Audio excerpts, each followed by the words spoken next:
دوبارہ زندگی میں کبھی خدا سے یہ دعا مانگنے کی حاجت ہی بولیے نا نہیں ہونی چاہیے. لیکن اہدنا بار بار بار بار جو زندگی میں آ رہا ہے، یہ اہدنا پیسے پہ نماز پڑھانے والی کی بات نہیں کر رہا، جو شوق سے کہہ رہا ہے، جو محبت سے کہہ رہا ہے، جو عشق سے کہہ رہا ہے، جو مار کے ڈر سے نہیں نماز پڑھ رہا، بلکہ جو شوق سے، محبت سے، رغبت سے، چاہت سے، پوری تمنا اور طلب سے کہہ رہا ہے اہدنا الصراط المستقیم.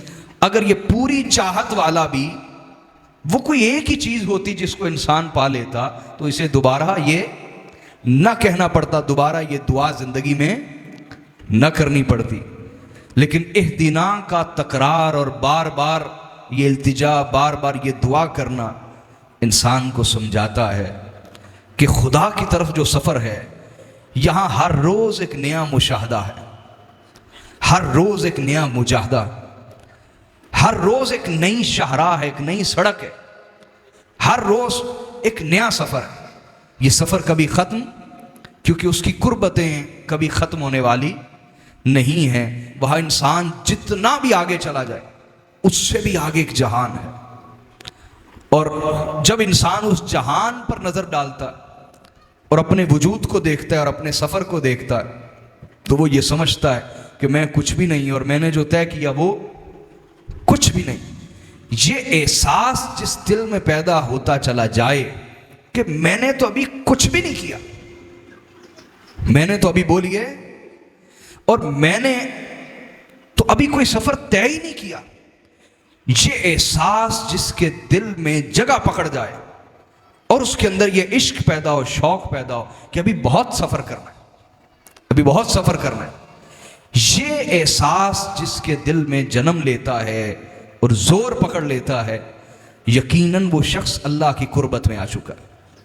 اللہ کی قربت میں آئے بغیر انسان میں یہ احساس پیدا کبھی نہیں ہوتا، ورنہ وہ ابلیس کی زبان بولتا ہے، کہتا ہے میں اس سے بہتر ہوں، میں نے اس سے زیادہ سجدے کیے، میں نے زیادہ سفر طے کیا، میں زیادہ کا حقدار ہوں. اس نے ابھی تک کوئی نماز نہیں پڑھی، آدم نے، اس نے کوئی سجدہ نہیں کیا، کوئی تسبیح نہیں کی، لہٰذا یہ میرے جتنا حقدار نہیں ہو سکتا، کجا یہ کہ مجھ سے بہتر ہو جائے، کجا یہ کہ مجھ سے بہتر ہو. تو اہدنا کا تکرار انسان میں یہ احساس پیدا کرتا ہے کہ ابھی تو نے کوئی سفر طے، تو نے کیا ابھی طے کیا، کچھ بھی نہیں. تو یہ احساس جس دل میں مضبوط ہو جاتا ہے، یہ احساس اصل میں اللہ کی قربت کی ہی ایک علامت ہے. اللہ کی قربت ہی کی بولیے، یہ علامت ہے اللہ کی قربت کی، کہ جب انسان کہتا ہے کہ میں نے تو کچھ بھی نہیں کیا، آج تک کچھ بھی میں کیا کر سکا ہوں، میں نے آج تک کیا کیا، میں نے آج تک کیا سفر طے کیا. یہ احساس جس دل میں آ جائے وہ سمجھ لے یہ اللہ کی قربت کی علامت ہے، اللہ کی قربت کی، کہ جیسے جیسے وہ اللہ کے قریب ہوتا چلا جائے گا، میں نے یہ کیا، میں نے وہ کیا، میں نے یہ کیا، میں نے وہ کیا، یہ ختم ہوتا چلا جائے گا. کیا بولیے؟ ختم ہوتا چلا جائے گا، اس کی فنا ہوتی چلی جائے گی. میں نے کیا، میں نے یہ کیا، میں نے یہ کیا، یہ ختم ہوتا چلا جائے گا.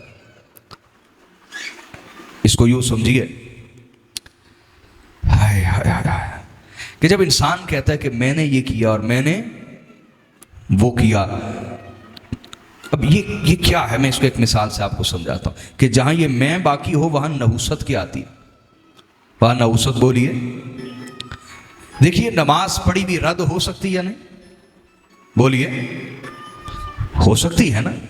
رکھا ہوا روزہ رد ہو سکتا ہے یا نہیں، بولیے ہو سکتا. کی ہوئی تلاوت رد ہو سکتی ہے یا نہیں، ہو سکتی. لیکن درود کبھی رد کیوں نہیں ہوتا؟ درود کبھی رد، بولیے وجہ کیا ہے؟ اس کی وجہ میرے استاد گرامی نے بڑی خوبصورت اس کی وجہ بیان کی. وجہ یہ ہے کہ نماز میں ہم کہتے ہیں ایاک نعبد، ہم تیری عبادت کرتے ہیں، اس میں ہم آ جاتا ہے. کیا؟ میں اور ہم، یہ آ جاتا ہے. جب روزہ رکھتا ہے تو کیا کہتا ہے؟